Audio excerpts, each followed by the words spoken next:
You have known something was off for years. Not a feeling, not anxiety, a knowing. You watched your child struggle in ways the report cards never captured. You brought it up with your doctor. They agreed. They referred you. And then you waited. 18 months, they said. Maybe 24. So you waited. And while you waited, your child kept going to school. The gap kept growing. And that feeling you had, the one that started all of this, never went away. I am Ibrahim, a nurse practitioner and registered psychotherapist. At our clinic, we assess children for ADHD and autism. And what I'm about to describe, I hear almost every single week. Here is what the path usually looks like. A parent notices something, maybe in grade 3, maybe earlier. The child is bright, everyone says so, but something isn't connecting. Homework is battle. Mornings are battle. Sitting still, staying on task, finishing what they started, all of it a battle. So the parent goes to the family doctor. The doctor listens, agrees, writes the referral, and then the parent is told the wait list is 18 to 24 months. So they go home and they wait. And that makes complete sense. The referral is in, the process is moving, and most families trust that and do exactly the right thing. But here is what happens during that wait. The child doesn't pause. School doesn't pause. Grade 4 arrives, then grade 5. The curriculum gets harder. The expectations get bigger. And the gap between where the child is and where everyone else seems to be starts to widen. And the parent is still waiting, still on the list, still carrying that original gut feeling, now 2 years heavier. Then something breaks. Maybe the teacher calls. Maybe the child starts refusing school. Maybe it's just one night where the parent sits on the edge of the bed after bedtime and thinks, I can't keep doing this. And that's when they reach out to us, not because something new happened, but because they finally decided they couldn't keep waiting. When I sit with these families, the first thing I want them to know is this: your instinct was right from the beginning. What you felt in grade 3 was clinical signal, not overthinking, not a parent being too involved. It was signal. And here is the part that stays with me every time I hear this story. They waited 2 years, and in the end, they still needed the assessment. The path just took longer than anyone expected, and those 2 years weren't empty.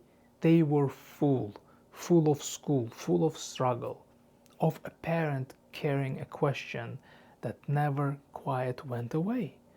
The public system exists for good reason, and for many families it works well.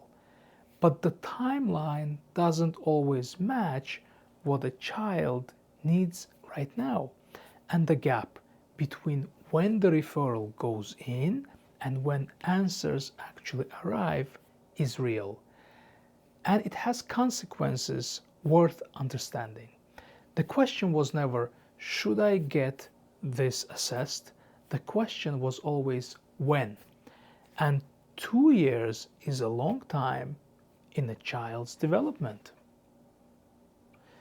Let me tell you what I actually see when families come in. The child is usually older than the parent originally planned. They were going to do this in grade 3. Now it's grade 6 or 7. And in those years, the child has developed workarounds, some functional, some not. They have learned to hide the struggle. They have learned that asking for help feels like admitting something. Now, this isn't every child's experience, and I want to be clear about that. Every child is different, but what I sometimes notice in clinic is that when a child spends a long time finding workarounds without understanding why, it can quietly affect how they see themselves. They start to build the story, not from one moment, but slowly. Maybe I'm just not as capable. Maybe this is just who I am. That story, if it takes root early, can be harder to shift later. That's what makes timing matter.